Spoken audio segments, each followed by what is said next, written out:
పితా పుత్ర పవిత్రాత్మ నామమున ఆమేన్. సొలొమోను జ్ఞాన గ్రంథము 5వ అధ్యాయము. ఆ రోజున పుణ్యపురుషుడు ధైర్యంగా లేచి నిలుచుండును. పూర్వము తనను హింసించి తన బాధను అనాదరము చేసిన వారిని అతడు ఎదుర్కొనును. ఆ దుర్మార్గులు అతను చూచి భయంతో కంపింతురు. తాము ఊహింపని రీతిగా అతడికి భద్రత లభించినందుకు ఆశ్చర్యం చెందుదురు. వారు తాము చేసిన దుష్కార్యములకు గాను పశ్చాత్తాపపడి బాధతో మూలుగుచ్చు ఒకరితోనొకరిట్లు చెప్పుకుందురు. పూర్వము మనము ఇతన్ని చూచి నవ్వితిమి, గేలి చేసితిమి, కానీ మనమే పిచ్చివార్లము. ఇతనిది వట్టి వెర్రి జీవితము అనుకుంటేమి, ఇతడు నికృష్టమైన చావు చచ్చననుకుంటేమి. కానీ ఎందుకు ఇతడిప్పుడు దేవుడు పుత్రుడిగా గణింపబడుచున్నాడు? ఎందుకు ప్రభు భక్తుడిగా లెక్కింపబడుచున్నాడు? కానీ మనము సత్య మార్గము నుండి వైదొలిగితిమి, ధర్మజ్యోతి మన మీద ప్రకాశింపనే లేదు. నీతి సూర్యుని పొడుపున మనమసలము దర్శింపనే లేదు. మనము నడిచినవి దుష్ట మార్గములు, వినాశ పతనములు, త్రోవలు లేని ఎడారిలందుల తిరగాడితిమి, కానీ దైవ మార్గములను మాత్రము విస్మరించితిమి.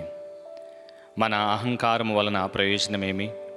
మన సంపదల వలన దర్పణం వలన మనకు ఒరిగినదేమి? అవి ఎల్లా ఇప్పుడు నీడవలే గతించినవి, వదంతుల వలె దాటిపోయినవి. అలలు చెల్లరేగిన సముద్రము గుండా ఓడ సాగిపోవుట వలె అది వెడలిపోయిన పిదపగాని దాని జాడ తెలియరాదు. పక్షి గాలిలో ఎగిరినట్లుగా అది తన రెక్కలతో తేలికైన గాలిని దబదబా బాదును. ఆ గాలిని పాయలుగా చీల్చివేసి వేగము గల రెక్కలతో ముందుకునకు దూసుకొని పోవును. అది వెడలిపోయిన తర్వాత దాని జాడ తెలియరాదు. లక్ష్యము గురిచూచి బాణము వేసిదము. అమ్ము వెడల్పుటకు దావిల్చిన గాలి తిరిగి కలుసుకొనెను. అటు పిమ్మట ఆ బాణము ఏ మార్గం పోయినో చెప్పజాలము. మన సంగతియు ఇంతయే. మనము పుట్టగానే చచ్చితిమి. మనము చేసిన పుణ్యకార్యములేమీ లేవు. మన దుష్టత్వమే మనల్ని నాశనం చేసినది. దుష్టులు ఆశ గాలి తగిలిన పొట్టువలే ఎగిరిపోవును. సముద్రపు నురుగువలే చెదిరిపోవును. పొగవలే తేలిపోవును.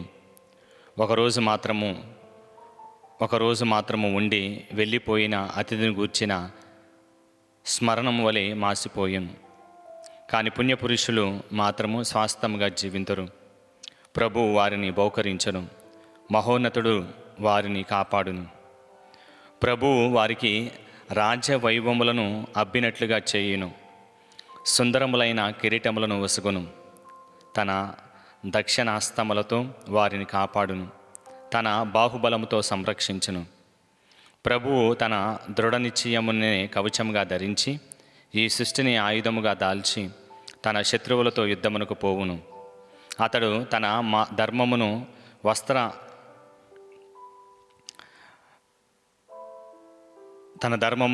వస్త్రస్రవణముగా, తీర్పును శిరస్త్రావణముగా ధరించును. తన పావిత్ర్యమును గెలవరాని డాలుగాను ధరించి కఠోర కోపమును ఖడ్గముగా నూరుకొనును. ప్రకృతి శక్తులన్నీయు ప్రభుతో వెడలి వచ్చి ఆయనను ఎదురింపబూనిను. సాహసికులతో పోరాడును. అతడు మేఘములను ధనసు ఎక్కుపెట్టి బాణములను గుప్పించుచున్నాడు అన్నట్లుగా మెరుపులు వచ్చి దుష్టులను తాకును. వడిసెల నుండి వచ్చిన రాళ్లవలె వడగండ్లు వారి మీదికి ఉగ్రముగా దిగివచ్చును. సముద్రం వారి మీదికి పొంగిపారును. నదులు వారిని నిరార్దయతో ముంచివేయును. పెనుగాలివాన వీచి వారిని పొట్టువలే నెగరగొట్టును. అధర్మ వర్తనమును ప్రపంచమంతటిని తుడిచిపెట్టును. దుష్టవర్తనమును రాజులను సింహాసనము మీద నుండి కూలద్రోయును. 6వ అధ్యాయము. జ్ఞానము పుట్టుపూర్వోత్తరములు, దాన్ని సాధించు విధానము. రాజులు జ్ఞానమును అర్జింపవలయను. రాజులారా, నా పలుకులు ఆలించి విషయమని అర్థము చేసుకొనుడు. విశాల ప్రపంచములు నేలు పాలకులారా, నా హెచ్చరికలు పాటింపుడు. మీరు వేలాది ప్రజలను పరిపాలింతురు. మేము చాలామంది ఏలుదమని గర్వింతురు. ప్రభువే మీకు ఈ పెత్తనమును వసిగెను. మహోన్నతుడి నుండి మీకు ఈ రాజ్యాధికారము లభించినది. అతడు మీ పరిపాలన విధానములను, మీ ఉద్దేశములను పరిశీలించి చూచును. మీరు దేవుని తరపున అతని రాజ్యమును పరిపాలించువారు. కానీ మీరు ధర్మయుక్తముగా పరిపాలింపరేని, న్యాయమును పాటింపరేని, దైవ చిత్తమును అనుసరింపరేని అతడు దిడిలోను మీ మీద పడి మిమ్ము ఘోరంగా శిక్షించును. ఉన్నతాధికారులకు కఠినమైన శిక్ష ప్రాప్తించును. ప్రభు అల్పులను కరుణతో వదిలివేయును, కానీ గనులను నిశితముగా దండించును. అందరికినీ యాజకుడైన ప్రభు ఎవరికినీ తలెగ్గడు. ఆయన గనులను చూచి భయపడడు. అల్పులను అధికులను కూడా ఆయనే చేసెను. అందరినీ ఆయనే పోషించును. కానీ ఆయన పాలకులు మాత్రము కఠినమైన తీర్పు తీర్చును. కనుక రాజులారా, నా హెచ్చరికలు మీ కొరకే. మీరు జ్ఞానమును బడిసి మీ తప్పులను దిద్దుకొనుట కొరకే. పవిత్రమైన కార్యములను పవిత్రంగా నిర్వహించువారు పవిత్రులుగా గణింపబడుదురు. ఈ పాఠమును మీరు చక్కగా నేర్చుకుందురేని న్యాయ నిర్ణయము దినమున మీరు రక్షించుకోగలుగుదురు. కనుక నా బోధనల కొరకు ఆశతో కనిపెట్టుకొని ఉండుడు, కోరికతో వేచి ఉండుడు. అవి మీకు ఉపదేశం చేయును. జ్ఞానమును వెతుకు వారికి దొరుకును. జ్ఞానము కాంతితో ప్రకాశించునే కానీ కొడిగట్టదు. తనను ప్రేమించు వారికి అది సులువుగా లభించును. తనను వెతుకు వారికి అది సులువుగా దొరుకును. తనను అభిలషించి వారికి అది వెంటనే సాక్షాత్కరించును. పెందల కాడనే లేచి జ్ఞానం కొరకు గాలించినచో తిప్పలుండవు. అది తనంతటా తానే వచ్చి మీ తలుపు చెంత కూర్చుండును. జ్ఞానమును గూర్చి ఆలోచించిన పరిపూర్ణమైన విజ్ఞత కలుగును. దాని కొరకు గాలించినచో చిత్తశాంతి లభించును. విజ్ఞానమునే తనకు తగిన వారి కొరకు వెతుకుచుండును. దయతో వారి రోజువారి పనుల్లో వారికి సాక్షాత్కరించును. వారి ఆలోచనలన్నిటా వారికి ప్రత్యక్షమగును. విజ్ఞానమును అర్జింపవలెనని దాని మీద నిజమైన కోరిక ఉండవలెను. విజ్ఞానము కోరుకొనుట అనగా దాన్ని ప్రేమించటయే. విజ్ఞానమును ప్రేమించటనగా దాని ఆజ్ఞలను పాటించటయే. విజ్ఞానపుటపు ఆజ్ఞలను పాటించినచో అమరత్వం కలుగును. అమరత్వము నరులను దేవునికి సన్నిహితులుగా చేయును. ఈ రీతిగా జ్ఞాన అభిలాషం మిమ్ము రాజ్యము లేనుటకు సంసిద్ధులను చేయును. కావున బహుజాతులను నేలు రాజులారా, మీరు మీ సింహాసనమును రాజదండనమును విలువతో చూతిరేని, జ్ఞానమును సన్మానింతురేని, అప్పుడు మీరు శాశ్వతముగా రాజ్యమును చేయుదురు. సొలొమోను జ్ఞానమును వర్ణించుట. జ్ఞానమనగానేమో, అది ఎట్లు పుట్టినదో వివరింతును. నేను మీ నుండి రహస్యములు ఏమీ దాచను. నేను జ్ఞాన చరిత్రను మొదటి నుండి విశదీకరింతును. దాని గూర్చి ఎల్లరికీ స్పష్టంగా తెలియజేయుదును. నేను సత్యమును మరుగుపరచను. అసూయకు లొంగి నాకు తెలిసిన దానిని దాచను. అట్టి దృక్పథమును విజ్ఞానము అంగీకరింపదు. జ్ఞానులు అధికముగా ఉన్నచో లోకమునకు మేలు కలుగును. విజ్ఞత గల రాజు వలన ప్రజలకు భద్రత సిద్ధింతును. కనుక నా ఉపదేశములు నేర్చుకొని లాభమును బడియుడు.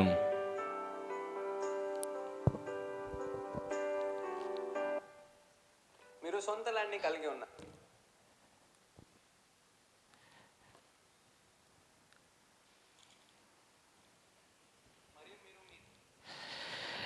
7వ అధ్యాయము. సొలొమోను ఇతరుల నరులు వంటివాడే. నరులందరి వలె నేనును మర్త్యుడినే. నేనును మట్టి నుండి పుట్టిన మొదటి మనిషి నుండి జన్మించిన వాడని. నేను నా తల్లి గర్భంలో రక్తమాంసములతో తయారైతిని. స్త్రీతో సుఖమును అనుభవించిన పురుషుని వీర్యము నుండి నేను ఉద్భవించితిని. 10 నెలల పాటు నా తల్లి గర్భమందలి నెత్తురులో నా దేహము రూపము దాల్చెను. పుట్టినప్పుడు అందరూ పీల్చిన గాలిని నేను పీల్చితని. అందరినీ భరించిన నేల మీదనే నన్ను కూడా పొరుండబెట్టిరి. అందరి వలె నేనును ఏడుపుతోని నా మొదట శబ్దమును చేసితిని. నన్ను పొత్తిగుడ్డలలో చుట్టి జాగ్రత్తగా సాకిరి. ఏ రాజునకు ఇంతకంటే భిన్నమైన జీవితము జీవించి ఉండడు. నరులెల్లరూ ఒకే రీతిగా పుట్టి ఒకే రీతిగానే చత్తురు. సొలొమోనుకు జ్ఞానం పట్ల గల ప్రీతి. కనుక నేను ప్రార్థన చేయగా దేవుడు నాకు వివేకం వసిగాను. నేను మనవి చేయగా జ్ఞానాత్మము నా మీదికి దిగివచ్చాను. సింహాసనము కంటే రాజదండమున కంటే అధికంగా నేను జ్ఞానమును అభిలషించితిని. సంపదలు దానితో సరితోగ జాలవని గ్రహించితిని. అమూల్య మనులేవియు దానికి సాటిరావని తెలుసుకుంటుని. జ్ఞానంతో పోల్చినచో లోకములోని బంగారమంతా ఇట్టి ఇసుక ముద్ద, వెండి అంతా వట్టి మట్టి ఫెల్ల.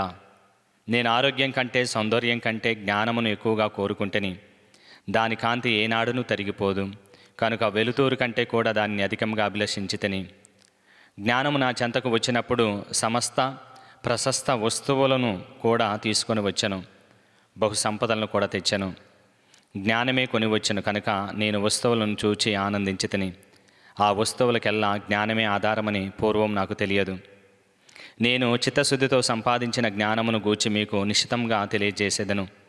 అది నాకు తెచ్చిపెట్టిన లాభమును నేను ఒక్కడనే దక్కించుకోను. జ్ఞానము తరగని నిధి వంటిది. దాన్ని సంపాదించువారు దేవునికి స్నేహితులగుదురు. దాని ఉపదేశములను ఆలించిన వారిని ఆయన మెచ్చుకొనును. దైవ సహాయం కొరకు ప్రార్థన. నేను దేవుని చిత్త ప్రకారంగా సంభాషింతునుగాక. నేను నేర్చుకొనిన సంగతులను అనుగుణంగానే మాట్లాడుదునుగాక. ఈ భాగ్యమును దయచేయవలెననియు ప్రభువును వేడుకొనుచున్నాను. జ్ఞానమును నడిపించువాడును జ్ఞానులను చక్కదిద్దువాడును ప్రభువే. మనమును మన పలుకులను మన జ్ఞానమును నైపుణ్యమును ఆయన ఆధీనమున ఉండును. నరులకు ఆయా వస్తువుల జ్ఞానమును దయచేసిన వాడు ఆయనే. ప్రపంచ నిర్మాణమును గూర్చియు పంచభూతములను గూర్చియు కాలపు పుట్టపు ఆరంభమును మధ్యమునమును అంతమును గూర్చియు సూర్యగతిని గూర్చియు ఋతుక్రమములను గూర్చియు గ్రహములను యుగములను గూర్చియు ప్రాణులను వన్యమృగములను గూర్చియు వాయువులను గూర్చియు నరుల ఆలోచన విధానమును గూర్చియు పలు రకమైన మొక్కలను గూర్చియు వాని మూలికలతో చేయు మందులను గూర్చియు నాకు తెలియజేసిన వాడు ఆయనే. నరులకు స్పష్టంగా తెలియజేసినవి తెలియనివి కూడా నేను నేర్చుకుంటుని. అన్నిటికీ అస్తిత్వం మొసిగిన జ్ఞానమే నాకు బోధ చేసెను. విజ్ఞాన స్తోత్రము. విజ్ఞానం యొక్క ఆత్మ తెలివి గలది, పవిత్రమైనది, ఒకటయ్యు బహుముఖములను చూపట్టినది, సూక్ష్మమైనది, చలనాత్మకమైనది, స్పష్టమైనది, పరిశుభ్రమైనది, స్వచ్ఛమైనది, బాధింపరానిది, మేలు చేయనది, చురుకైనది, ఎదురింప సఖ్యము కానిది, ఉపకారము చేయునది, నరులతో స్నేహం చేయునది, స్థిరమైనది, నమ్మదగినది, విచారణకు లొంగనిది, సర్వశక్తి కలది, సర్వమును పరీక్షించినది, జ్ఞానాత్మకములను పునీతులను సూక్ష్మములనైన ప్రాణులన్నిటిలోనికి ప్రవేశించినది, జ్ఞానము కదలిక కంటే కూడా త్వరగా కదులును, అది పవిత్రమైనది కనుక అన్ని వస్తువుల్లోనే ప్రవేశించును, అది దైవశక్తి యొక్క శ్వాసము, ప్రభు మహిమ యొక్క స్వచ్ఛమైన ప్రవాహము, మలినమైనది ఏదియు దానిలోనికి ప్రవేశింపజాలదు, అది శ్వాస జ్యోతికి ప్రతిరూపము, దేవుని క్రియాశక్తిని ప్రతిబింబించు నిర్మల పుటము అద్దము, దేవుని మంచితనమునకు ప్రతిబింబము, అది ఒంటరిగా పనిచేసినను అన్నిటిని నిర్వహించును, తాను మారకియే అన్నిటినీ నూతనీకరించును, అది ప్రతి తరమునకు కొందరు భక్తుల్లోనికి ప్రవేశించి వారిని దేవుని సన్నిహితులగును ప్రవక్తలుగాను మార్చివేయును, జ్ఞానమును చేపట్టిన వానికి మాత్రమే ప్రభువును ప్రేమించును, అది సూర్యుని కంటే తేజవంతమైనది, నక్షత్ర రాశుల కంటే కాంతివంతమైనది, వెలుతురు కంటే కూడా మెరుగైనది, వెలుతురు చీకటికి లొంగిపోవును, కానీ చెడు మాత్రము జ్ఞానమును జయింపజాలదు. 8వ అధ్యాయము. దాని మహాశక్తి ప్రపంచమంతటా వ్యాపించి ఉండును, అది సమస్తమును క్రమబద్ధతలో నడిపించి సద్వినియోగము చేయును, కోరుకోదగినవియు జ్ఞానము నుండి లభించును. నేను విజ్ఞానమును ప్రేమించితిని, బాల్యము నుండి దాని కొరకు గాలించితిని, దానిని నా వధువును గావించుకోగోరితిని, దాని సౌందర్యమును ముగ్ధుడనైతిని, అది దేవుని సన్నిధిలో వహించుటచే దాని విశిష్ట పుట్టుక మరింత వన్నెకెక్కెను, అన్నిటికీ అధిపతి అయిన ప్రభు దాన్ని ప్రేమించెను, దానికి దేవుని రహస్యములను తెలియను. ఆయనను క్రియలకు పురిగొలిపినదియే అదియే. ఈ జీవితమున సంపదలు ఆశింపదగిన వైనచో జ్ఞానముకు మించిన సంపద లేదు. అన్నిటి చేతను పని చేయించున్నది అదియే. బుద్ధిశక్తి అభిలషించదగిన దైనచో జ్ఞానముకు మించిన బుద్ధిశక్తి ఏమీ కలదు. లోకములోని వస్తువులన్నిటినీ నిర్మించినది అదియే. పుణ్యము కోరుకోదగినదైనచో పుణ్యములన్నీ జ్ఞానం యొక్క కృషి నుండే పుట్టుచున్నవి. నిగ్రహము, వివేకము, న్యాయము, ధైర్యము మొదలైన వాటన్నిటినీ జ్ఞానమే మనకు బోధించును. ఈ జీవితమున వీనికంటే విలువగలిగిన ఏవీ లేవు.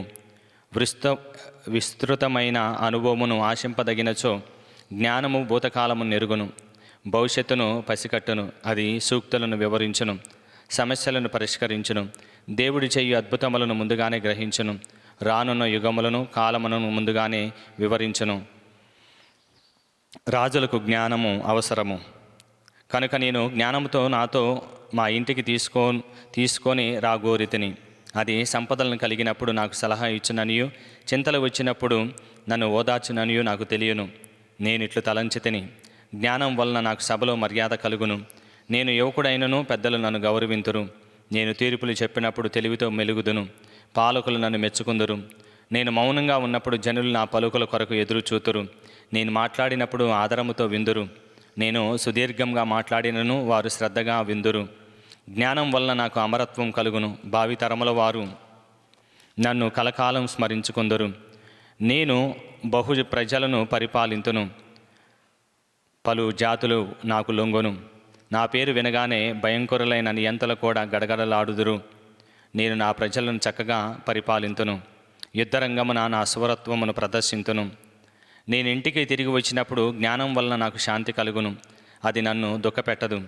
దానితో కలిసి జీవించు వారికి సుఖ సంతోషములే గాని విచారణమును ఎన్నటికీ కలగదు. సలోమును జ్ఞానము అర్జించుటకు సంసిద్ధుడగుట. నేనిట్లు వహించి నా హృదయమందు నేనిట్లు భావించితిని, జ్ఞానంతో కలిసి జీవించినచో నేను అమరుడనయ్యేదను. దానితో చెలిమి చేసినచో నాకు పరిపూర్ణ ఆనందం కలుగును. దాని పనులను చేసినచో అనంత సంపదలు సమకూర్చును. దాని సాంగత్యం వలన తెలివి అబ్బును, దానితో సంభాషించడం వలన గౌరవం కలుగును. కనుక నేను జ్ఞానమును బడియుట ఎట్లా నీయు ఆలోచించితిని. బాల్యము నుండి నేను సంతోషచిత్తుడుగాను ఉండేని వాడను. దేవుడు నాకు మంచి ఆత్మను దయచేసెను, లేదా నేను మంచివాడును కనుక ఆయన నా ఆత్మ మొక్క నిర్మల దేహనంగా వహించినట్లుగా చేశాను. ఆయనను దేవుడు అనుగ్రహించినేను తప్ప నా అంతట నేను జ్ఞానమును అర్జింపజాలనని నాకు తెలియను. ఆ వరమును దేవుడే ఇవ్వవలెనని తెలుసుకొనుటయు తెలివియే. కనుక నేను ప్రభువునకు మనవి చేసిదని నా హృదయము నుండి ఆయనకిట్లు విన్నవించుకుంటుని. సలోమును జ్ఞానం కొరకు ప్రార్థించుట. మా పితరుల దేవుడును కరుణామయుడైన ప్రభు, నీ వాక్కు ద్వారా నువ్వు సమస్తమును సృష్టించితివి. నీ జ్ఞానం ద్వారా నరుని నీ సృష్టికి అంతటికి నీ అధిపతి చేసితివి. అతడు ప్రావిత్యంతోనూ నీతితోనూ లోకమును పరిపాలించినట్లుగా ధర్మబద్ధంగా న్యాయము చెప్పినట్లుగా చేసితివి. నీ సింహాసనం ప్రక్కన కూర్చుని ఉండి జ్ఞానమును నాకు దయచేయము. నన్ను నీ తనయులలో ఒకనిగా స్వీకరింపుము. నేను నీ దాసుడును నీ దాసురాలు బిడ్డనను, అల్పమానవుడును, స్వల్పకాలం మాత్రమే జీవించేవాడను, ధర్మశాస్త్రమును న్యాయంగా సరిగా తెలియనివాడును, పరిపూర్ణుడైన వాడును కూడా. నీ నుండి వచ్చు జ్ఞానం పొందడేని నిష్ప్రయోజుడగును. నీవే నన్ను నీ ప్రజలకు రాజుగా నియమించితివి. నీ పుత్రులకు పుత్రికలకును న్యాయాధిపతిగా చేసితివి. నీ పవిత్ర పర్వతం మీద దేవలమును కట్టమని నన్ను ఆజ్ఞాపించితివి. నీ వసించు నగరమున బలిపీఠం నిర్మింపమని చెప్పితివి. అది నీవు అనాది కాలము నుండి సిద్ధం చేయించిన పవిత్ర దేవాలయమునకు నమూనగా ఉండవలి అని నిర్ణయించితివి. జ్ఞానము నీ చెంత నుండును, దానికి నీ కార్యములను తెలియను. నీవు లోకమున సృజించినప్పుడు అది నీ దాపును ఉండెను. నీకు ప్రీతి కలిగించినది ఏదియో, నీ ఆజ్ఞలకేది అనుకూలంగా ఉండునో దానికి తెలియను. కనుక పరమ పవిత్రులమైన ఆకాశము నుండి, మహిమాన్వితమైన నీ సింహాసనం నుండి జ్ఞానమును నా వద్దకు పంపుము. అది నాతో కలిసి పని చేయునుగాక. దాని సాయము నీకు ప్రియమైనదై ఏదియో నేను తెలుసుకుందునుగాక. అది అన్నిటికీ నెరుగును, అన్నిటినీ అర్థం చేసుకొనును. అది నేను చేయు పనులన్నిటిలో తెలివితో నాకు మార్గము చూపును. దాని శక్తి నన్ను కాపాడును. అప్పుడు నా కార్యములు నాకు ప్రీతిని గూర్చియు నేను నీ ప్రజలను న్యాయయుక్తంగా పరిపాలింపగలుగుదును. నా తండ్రి సింహాసనమును ఆసీనుడగుటకు యోగ్యుడు నగుదును. దేవుని ఆలోచనలు ఎవరికి తెలియను, ఆయన చిత్తము ఎవరు గ్రహింపగలరు? నరుల బుద్ధి బలహీనమైనది, మా ఆలోచనలు మమ్ము పెడదోవ పట్టించను. నరేశ్వరమైన మా దేహము మా ఆత్మను కృంగదీయును. ఈ మట్టి శరీరం ఆలోచనాత్మకమైన మా బుద్ధి శక్తిని మందగింపచేయును. ఈ భూమి మీద వస్తువులను తెలుసుకొనుటయే మాకు కష్టం. చుట్టుపట్లనున్న వారిని గ్రహించుటకే మాకు యాతన పడవలయను. ఇక పరమండల విషయములను అర్థం చేసుకోగలవాడెవడు? నీవు నీ జ్ఞానమును దయచేసినే తప్ప, పైనుండి నీ పవిత్రాత్మను పంపినే తప్ప నీ చిత్తమును ఎవడనూ తెలుసుకోగలడు? ఈ రీతిగా నువ్వు దయచేయు జ్ఞానం ద్వారా భూమి మీద నరులు రుజుమార్గమును నడుచుచున్నారు. నీకు ప్రీతికరమైన కార్యం ఏదో తెలుసుకొనుచున్నారు, రక్షణ పొందుచున్నారు. ఈ రోజుతో 9వ అధ్యాయము పూర్తవుతూ ఉన్నది. పిత, పుత్ర, పవిత్రాత్మ నామమున ఆమేన్.